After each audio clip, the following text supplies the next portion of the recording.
Boy, I'm going to share with you a whole lot of information here. So we're probably going to divide it up into two sections. And that is determined by what kind of pots we're making and what sort of gallery fitting we're using. And then there'll be a third little bonus at the end.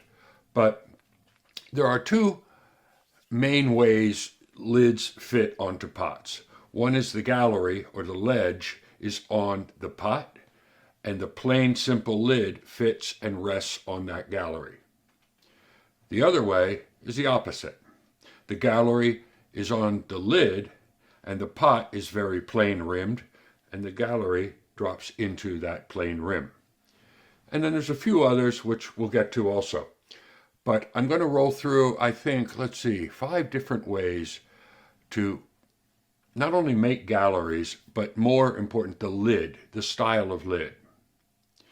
And as I said earlier in this workshop, I tend to draw a lot. I tend to figure out on paper what it's going to look like when I get to the wheel. So the first one is what I call a split rim gallery. And this is the one most of us are taught from the very beginning when making pots. So this is what I'm going to make here.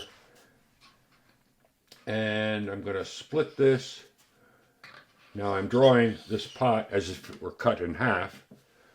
And this is the kind of lid I'm going to make.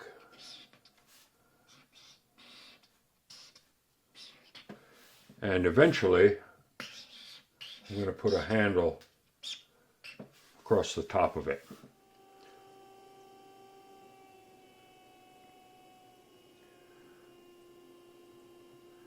You can see the gallery's already starting. You see that line that came from my thumbnail.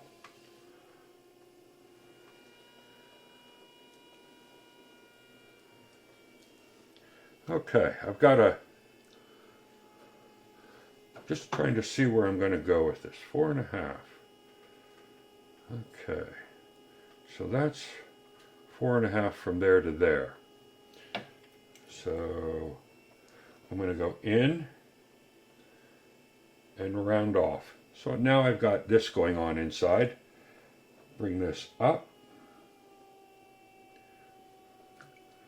Push in a little bit more underneath.